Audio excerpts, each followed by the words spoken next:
హే guys, నేను మీ Gopichand. So present geopolitics లో ఇరాన్ కి అండ్ ఇజ్రాయెల్ మధ్యలో గొడవలు అవుతుంది, మనకు తెలిసిందే కదా. సో ఇక్కడ నేను చెప్పేది ఏంటంటే మెయిన్ గా మన ఇండియన్స్ గురించి. సో ఇక్కడ ఇండియాలో మన వాళ్ళు ఇంత ప్రొటెస్ట్ చేయాల్సిన అవసరం కమ్యూనిటీ ఉందా?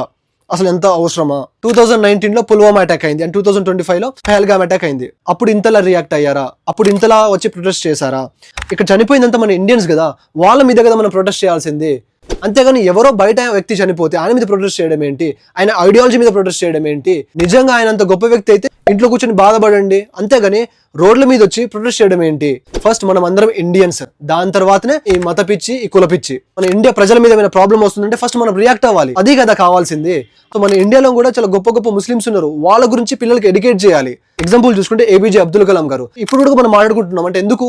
ఆయన చేసిన పనులు అలాంటివి కాబట్టి రెస్పెక్ట్ ఇస్తున్నాము. ఒక కాయిన్ కి 2 sides చూడాలి. ఒకటే సైడ్ చూస్తూ ఆ మనిషిని ప్రొటెస్ట్ చేయాల్సిన అవసరం లేదు. తను ఎంత మంచి పని చేశాడో అన్ని తిక్క పనులు కూడా చేశాడు. మెయిన్ గా మీరు చూసుకుంటే ఇక్కడ ఇరాన్ ఎందుకు అంత తిరగబడుతుంది ఆ వ్యక్తి మీద? హమాజ్ లాంటి టెర్రరిస్ట్ గ్రూప్ కి ఫండింగ్ చేశారు, అది రికార్డ్ లో ఉంది. న్యూక్లియర్ యాక్టివిటీస్ లో కూడా పార్టిసిపేట్ చేశారు, అది కూడా రికార్డ్ లో ఉంది. ప్రతి ఒక్క సోషల్ మీడియాలో చూడండి, ఇక్కడ చూపిస్తుంది అంటే ఆడవాళ్ళని ఒక స్లేవ్స్ లాగా చూపించారనమాట. ఇరాన్ లో ఎకనామిక్ చూసుకోండి, కంప్లీట్ గా పడిపోయింది. ఒక కేజీ టమాటా ధర ఎంత ఒకసారి గూగుల్ చేసి చూడండి. అక్కడ ఎకనామిక్ ఎంత ఫాల్ డౌన్ అయిందో ఒకసారి చూడండి.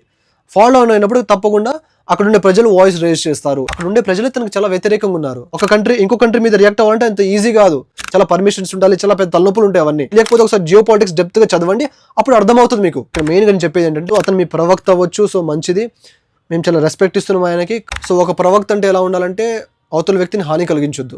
సో ఏమైనా ఉంటే మీరు ఇంట్లో కూర్చొని ఇంట్లో బాధపడండి, అంతేగాని బయటికి వచ్చి ఇంత రచ్చరచ్చ చేయాల్సిన అవసరం అయితే లేదని నా ఫీలింగ్. సో గాయస్, ఈ ఇన్సిడెంట్ పట్ల మీరేమనుకుంటారో జస్ట్ కామెంట్ బాక్స్ లో కామెంట్ చేయండి, ఓకేనా? ఇంకెవరైనా కొత్తగా మన ఛానల్ చూస్తున్న వాళ్ళైతే ఫాలో చేయండి. Signing off, Gopichand, bye.